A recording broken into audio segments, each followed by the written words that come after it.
네, 방금 소개받은 횃불 트리니티의 홍경화입니다. 반갑습니다. 저는 제 맡겨진 시간 동안에 그 학습 사회 정서 학습 프로그램에 대해서 간단하게 정의와 그다음에 긍정적이고 지지적인 학급 공동체를 만들고 또 또래 네트워크랑 또래 관계들을 회복하기 위해서 어떤 실제로 사회 정서 학습을 어떻게 활용을 했는지에 대한 그냥 맛보기의 예시를 드리도록 하겠습니다.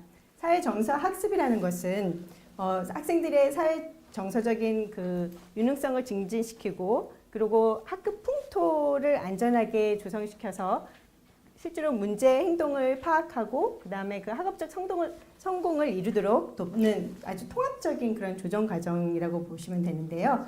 이게 사실 1990년도에 여러 가지 그 정서지능이나 아니면 긍정심리학 그리고 인간 발달, 특별히 아동 청소년 발달 그리고 학습 이론 이런 다양한 이론들을 배경으로 해서 시작되었고요. 목적은 사실 그 학급 내에서 반사회적인 행동을 하는 아이들을 변화시키는 그런 구체적인 그런 변화를 시키는 거에 그치지 않고 제한하지 않고 교사랑 학생이 모두 포함되어 있는 그 학급과 학교와 더 나아가서는 지역사회의 시스템을 전체적으로 변화시키려고 하는데 목적을 두고 있습니다. 사회 정서 학습의 여러 가지 핵심 역량들이 굉장히 다양하게 있는데 그 중에서 특별히 대표적인 것을 뽑는다 한다면은 자아 인식과 자기 관리, 본인 학생 내부에서 내적으로 활동할 수 있는 그런 부분들이 있고 또 타인과의 관계에서 나타나는 사회적인 인식이나 관계 기술 그리고 책임 있는 의사결정 이런 것들이 대표적인 역량으로 나타날 수 있습니다. 이 사회 정서 학습을 위한 협의체가 미국에 굉장히 활발하게 이루어지고 있는데 카셀이라고 하는데 여기에 혹시 관심 있으신 분들은 이 웹사이트에 들어가시면은 굉장히 다양한 정보들이 있습니다. 그래서 참고하시라고 제가 여기다 넣었고요.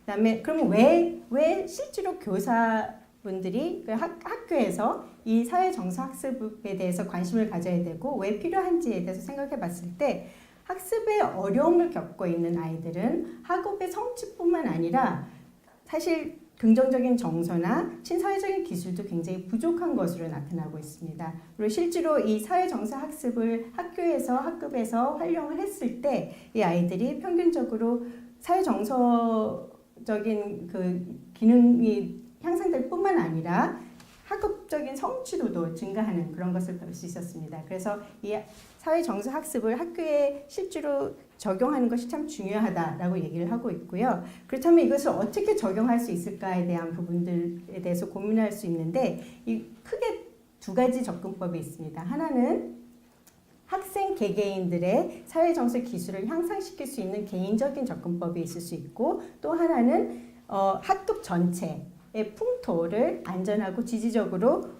조성할 수 있는 환경 중심적인 접근법이 있을 수 있습니다.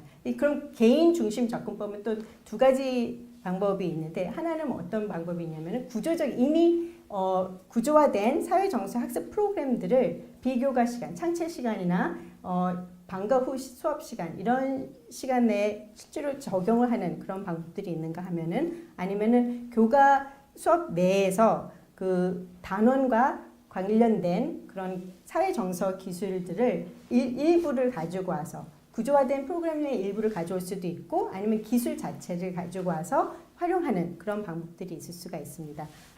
환경 중심 접근법을 보시면은 그것도 두 가지가 있는데 하나는 이미 학급 풍토 조정을 목적으로 개발된 프로그램을 실제로 학교에서 실시를 하는 경우가 있고 아니면은 학급 풍토 그 조성을 기법을 그냥 학교 생활 속에서 폭넓게 적용하는 그런 방법들이 있을 수 있습니다. 그래서 그 개인 중심의 접근법 중에서도 특히 그 구조화된 프로그램들의 예시를 제가 몇 가지를 들도록 하겠습니다.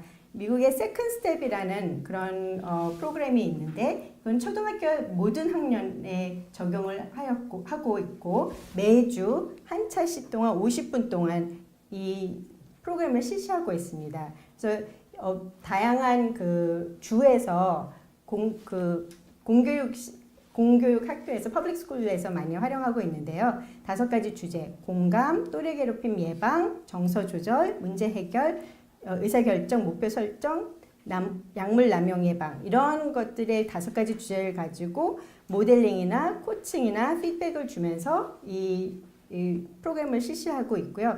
거기 프로그램을 실시하는데 그치지 않고 실제로 그 교과 수업 시간 내에서도 이 주제를 다시 한번 상기시키면서 학생들에게 실제로 이 기술을 연습할 수 있는 기회를 주기도 합니다. 최은자 교수님께서 제시한 내러티브 기반 교과 융합 인성교육이 또 있는데, 이거는 소포클레스의 그 필로테테스를 마중물 텍스트로 제시를 하면서 실제로 이거를 사회 기술을 증가시키기 위해서 활용을 하고 있습니다. 그래서 인식과 고찰과 병치, 자기 적용, 이런 식으로 해서 그 수업 시간에 진행을 하는 그런 걸 하고 있는데요.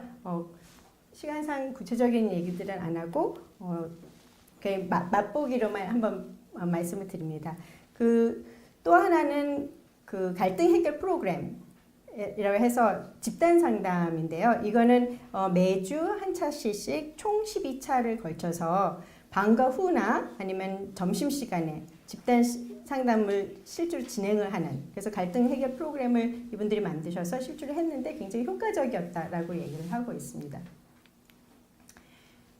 그렇다면 그 이제 구조화된 프로그램을 실제로 비교과 수업 시간이나 아니면은 그 방과 후 시간에 활용하는 거였는데, 그렇지 않고 교과 수업 시간 내에서는 그럼 어떻게 활용할 수 있을까에 대해서 고민을 해보면은 그 프로그램, 구조화된 프로그램의 일부를 가져올 수도 있고, 아니면은 그 하나하나의 그 기술들을 가지고 와서 수업 시간에 활용할 수가 있는데요. 그 예로 그 김지아 선생님께서 초등학교 국어 수업 시간에 사회 정서 학습 병행하는 수업 지도안을 제시하셨습니다. 그래서 여기서 보면은 아이들에게 이제 활동이 3가지가 있는데, 등장인물의 표정을 그리거나 인터뷰 방식으로 말해서 그걸 통해서 타인 정서를 인식하게 하고, 그다음에 내가 그러면 여기 이 훈장이었으면 어떻게 했을까 생각하는 그런 부분들을 하면서 자기 관리와 책임 있는 의사결정을 돕도록 기술을 증가시킬 수 있도록 돕고 있고요. 그다음에 모든별 협동학습을 통해서 의견을 교환하고 과제를 해결할 수 있도록 하는 이런 아주 구체적인 그 활동들을 교과 시간에 하는 것을 제시하고 있습니다.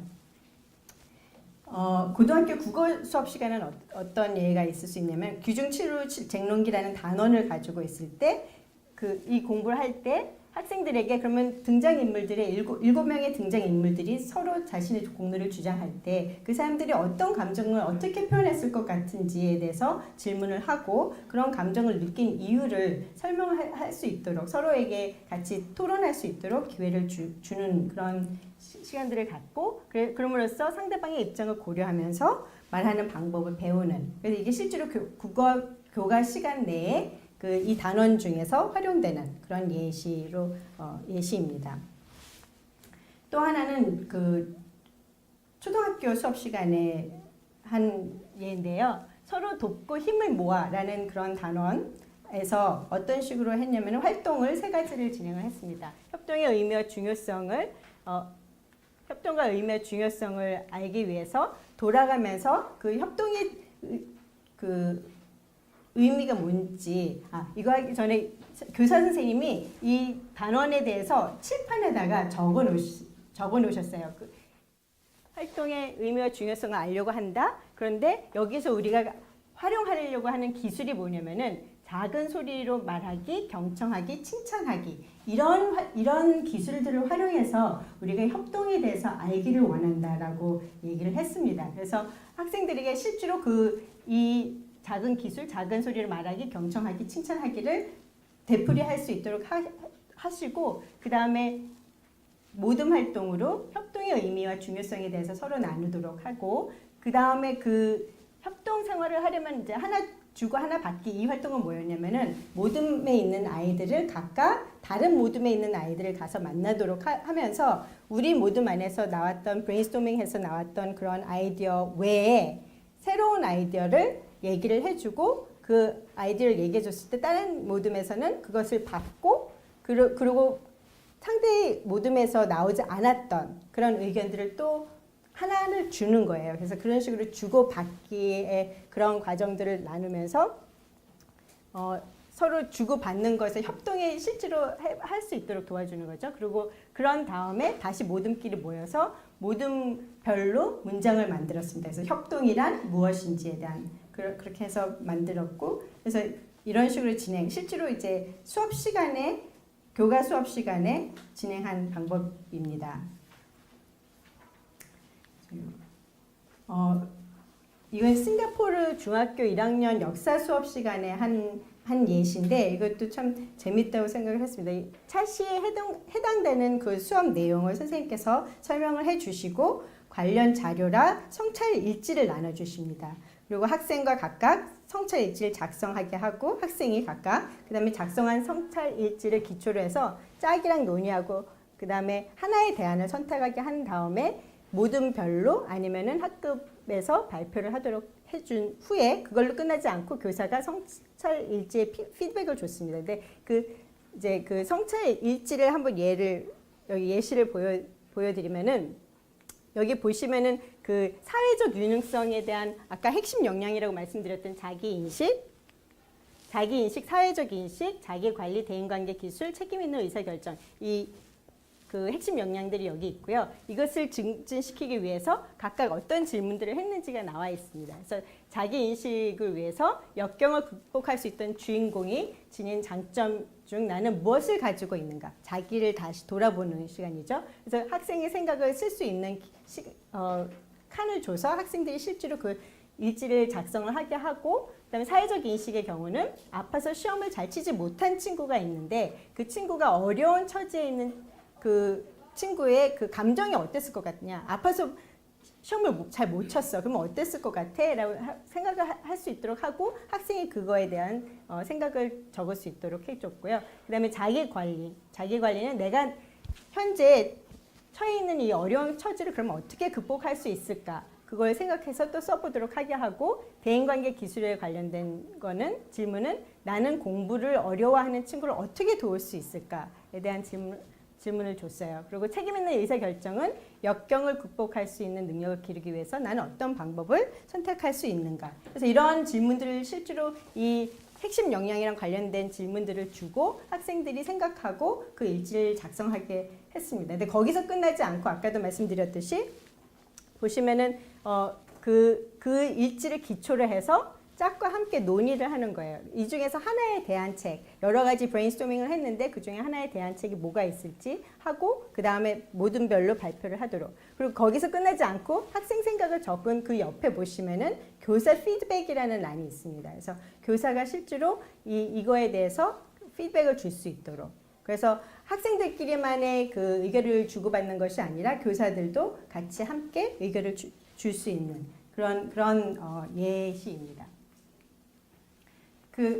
여기까지는 실제로 개인 중심, 학생들 개개인의 사회 정서 능력을 향상시킬 수 있는 방법을 말씀드렸다면은 학급 풍토, 아까 그 사회 정서 학습의 그 목표 중에 하나가 학급 풍토도 바꾸는 거거든요. 그래서 그럼 그 학급 풍토를 바꾸기 위한 기법은 무엇이 있을까? 그래서 그 풍토 조성 기법을 학교 생활 전체에 전반적으로 적용할 수 있는 그 부분들은 단서와 규칙을 제시하는 것. 포스터 같은 거, Stop, Think, Go라는 그런 포스터 있죠. 그래서 내가 막 화가 났을 때 학급 각각 복도에도 있고 학급 내에서도 이런 포스터가 있으면 아 맞아, 내가 화가 났을 때 내가 느낀 대로 그대로 행동하는 것이 아니라 Stop, 쓰고 그다음에 한번 생각해보고 그 다음에 행동하는 그런 것들을 할 수 있도록 이런 부분들을 보여주고 또 규칙을 제시해주는, 규칙도 나열해서 여기저기에다 보여주는 거죠. 아니면은 스캐폴딩 대화. 그래서 문제가 일어날 것 같은 상황에서 교사가 질문을 던져서 대화를 이끌게끔 하는 그런 부분들이 있습니다. 학급 풍토 조정을 위한 프로그램 자체를 돌리는 방법도 하나 있다고 말씀을 드렸는데 그 예로서는 반응적 교실이라는 예가 있습니다. 그래서 이거는 그 프로그램 자체가 그 학급 풍토를 안전하게 만들기 위한 프로그램인데요. 이거는 매일 첫 번째 교시 1교시 전에 수업 전에 한 20분 동안 교사가 학생들에게 같이 대화를 나누는 시간을 갖습니다. 그래서 그 시사 문제에 대한 짧은 메시지나 아니면 긍정적인 가치에 대한 그런 내용들을 가지고 학생들과 같이 대화하면서 경험담이나 그런 여러 관심사를 나누면서 이 안전한 학급 풍토를 만들기 위해서 노력하는 그런 부분들이 있습니다. 그렇다면 이제 저희들 사실 저희들의 포인트는 그러면은 클래스넷이랑 이 사회 정서 학습이랑 어떻게 연결되느냐 이게 포인트인데 그 사실 모든 학급에 동일한 일관된 사회정서학습 이 사회정서학습 프로그램이 굉장히 좋대. 그러면 이걸 우리 학교 전체에 다 뿌리자라고 얘기를 할 수가 있는데 사실 그렇게 적용하다 보면은 각각 학급의 그 특성을 놓치기 때문에 별로 효율적이지 않을 수가 있습니다. 어느 학급에서는 그것이 굉장히 효율적일 수도 있지만 어느 학급에서는 그 프로그램이 그다지 효과적이지 않거나 아니면 다른 좀 반대된 예상치 못했던 그런 결과를 낼 수도 있는데 그렇기 때문에 이 학급을 잘 이해하고 거기에 맞는 사회정서 프로그램을 하는 것이 굉장히 중요하다고 생각을 합니다. 그래서 이 클래스넷이 그래서 그 역할을 해줄 수가 있다고 생각을 하는데 학급을 이해하는 데 도움을 줄 수 있는 역할 저희가 선생님들께 도움을 받기 위해서 그 면담을 한 8분과 작년에 했는데 그중에서 한 분이 이런 말씀을 하셨어요. 제가 새로운 클래스넷을 하면서 혹시 내가 생각했던 것보다 좀 다른 결과 아니면은 예상하지 못했던 결과가 있었느냐 그걸 어떻게 생각하시느냐라고 여쭤봤을 때 그분께서 이렇게 말씀하셨어요. 저는 아이들을 100% 다 이해할 수 없잖아요. 그렇지만 제가 생각했던 거랑 다르다고 생각하지는 않아요. 그러니까 클래스넷의 결과가 다르다고 생각하지는 않고 제가 몰랐던 부분을 보여준다고 생각을 합니다. 이렇게 말씀을 하셨어요. 그래서 그래 맞아. 정말 클래스넷이 사실은 우리가 놓칠 수 있는 부분을 보여줄 수 있구나라는 생각을 하면서 이 클래스넷을 그럼 활용해서 어떻게 사회 정서 학습을 연결시킬 수 있을까라고 고민을 해보면은 이것도 그냥 그 예만 살짝 말씀드리면은 클래스넷을 통해서 학습 분위기, 우리 학급이 경쟁적인지 아니면 협동적인지 개인 태도가 많은지에 대해서 알 수 있고 아니면 학급 분위기, 교사 행동이나 학급 문화, 학생 활동 이런 걸 알 수 있고 또 학급 내 영향력 있는 학생들의 특징 이런 것들을 알 수가 있는데 아까 그 최재형 교수님께서 말씀하셨듯이 경쟁적인 태도가 많은 아니면 협동적인 태도가 많은 이런 학급에 따라서 우리 반은 경쟁적인 태도가 굉장히 높은데 그런 학급과 내 옆반의 협동적인 태도가 굉장히 높은 반이 있다 한다면은 사회정서 학습 그 방법 기술도 다르게 들어가야 되는 거죠. 그래서 그 실제로 학급의 분위기를 아는 것이 굉장히 중요하고요. 그 다음에 또 사실 학생들끼리 일어나는 다툼이나 갈등이나 이런 따돌림, 괴롭힘 이런 거에 대해서 인식을 잘하는 학급이 있습니다. 그리고 인식을 잘할 뿐만 아니라 그것을 좀 더 빨리 해결하려고 노력하는 그런 학급들이 있는가 하면 반면에 그런 갈등이 있어도 그걸 별로 중요시 여기지 않고 관심이 없고 무관심하게 넘어가고 그런 갈등이 있는 걸 나중에 인식을 한다 할지라도 그것을 어떻게 그러면 노력해서 이거를 갈등을 완화시킬까에 대한 관심이 없는 그런 학급들이 있거든요. 그래서 그런 학급에 따라서 그 분위기에 따라서 그 어떤 프로그램을 선택해야 될지에 대해서도 저희가 고민해야 될 부분이 있다는 거죠. 그래서 다 다르게 접근해야 된다는 점.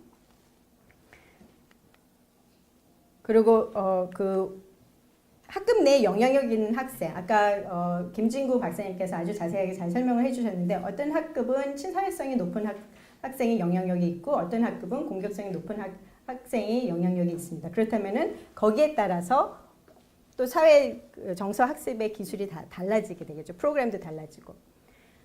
한 가지 이거는 사실은 클래스넷을 통해서 알 수 있는 부분은 아니지만 공격성이 똑똑한 똑같이 공격성이 높은 아이, 똑똑한 가해자라는 표현을 했는데 공격성이 높은 아이가 영역이 있다 하더라도 그 공격성이 높은 원인이 좀 다를 수가 있습니다. 그래서 이것도 그 교사 선생님들과 인터뷰하면서 보여진 부분들인데 어떤 학생은 똑같이 공격성이 높아요.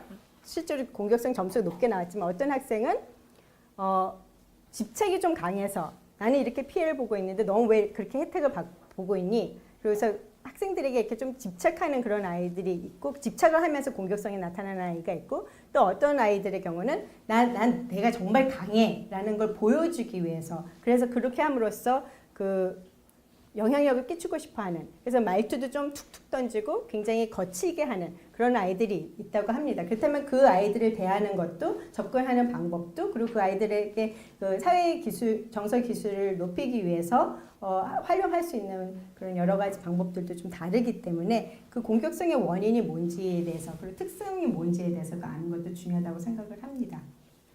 네, 그래서 거기까지 제 시간이 조금 지났는데요. 거기까지 하도록 하겠습니다.